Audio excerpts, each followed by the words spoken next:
Welcome to Tech Biz Pulse, where we decode the mysteries of power and influence in the tech world. Today, we're diving deep into a subject shrouded in speculation and intrigue: America's elite. It's not about celebrity billionaires or tech moguls. We're talking about the hidden networks, the subtle levers of power, and the whispers of influence that shape our world from the shadows. Joining me to navigate this complex landscape is Guestname, an author and researcher who's dedicated years to understanding the dynamics of power and elitism in America. Welcome to Tech Biz Pulse. Thanks for having me, Jane. It's great to be here. Let's start with the basics. When we talk about America's elite, who are we really talking about, and what makes them distinct from, say, just the wealthy or the politically active? That's the crux of it, Jane.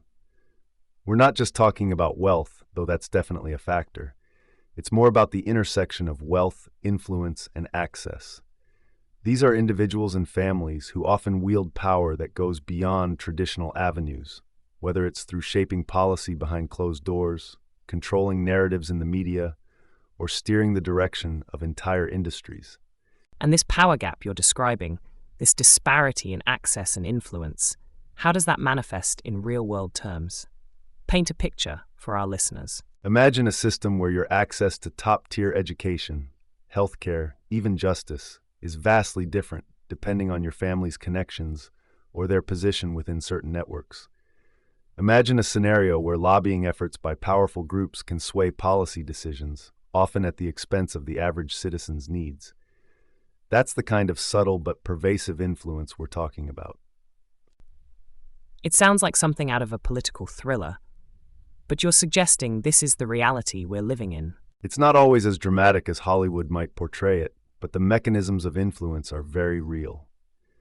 Take, for example, the revolving door between government officials and private corporations, or the impact of wealthy donors on political campaigns. These are all symptoms of a system where power is concentrated, and the average citizen often feels unheard. So if this power is so concentrated and often operates behind the scenes, how do these elite groups maintain their grip? What are their methods? Networking is key. We're talking about exclusive clubs and societies. Think along the lines of the Bohemian Grove or Skull and Bones, where future power players forge bonds and alliances. Then there are the less formal but equally potent gatherings like the Bilderberg Group meetings, shrouded in secrecy and attended by the who's who of global politics and finance. These gatherings, especially the secretive ones, always pique people's curiosity. What's the allure of operating in the shadows? Is it just about privacy, or is there something more calculated at play? It's a complex question. On one hand, privacy allows for frank discussions and strategic planning without the constant scrutiny of the public eye. On the other hand, this lack of transparency raises concerns about accountability. When decisions that impact millions are made behind closed doors, it erodes trust in democratic processes.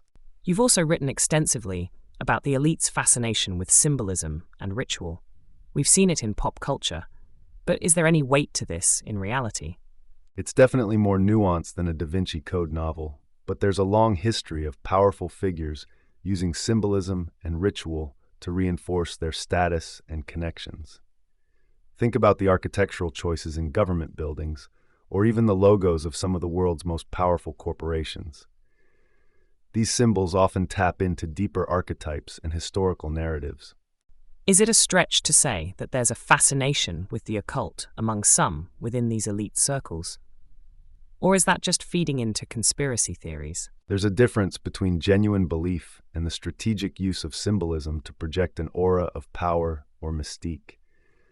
While some individuals might have genuine interests in esoteric traditions, it's more likely that the emphasis on rituals and symbols is about maintaining a sense of exclusivity and reinforcing the idea that they are part of something ancient and powerful.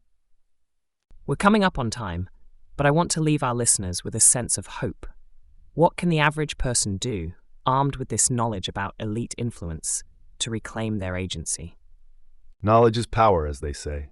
The first step is awareness, understanding how these systems of influence operate. From there, it's about engaging in critical thinking, questioning narratives, supporting independent media, and holding our elected officials accountable. Every voice matters, and collective action can create change. That's a powerful message to end on. Thank you for illuminating this complex and often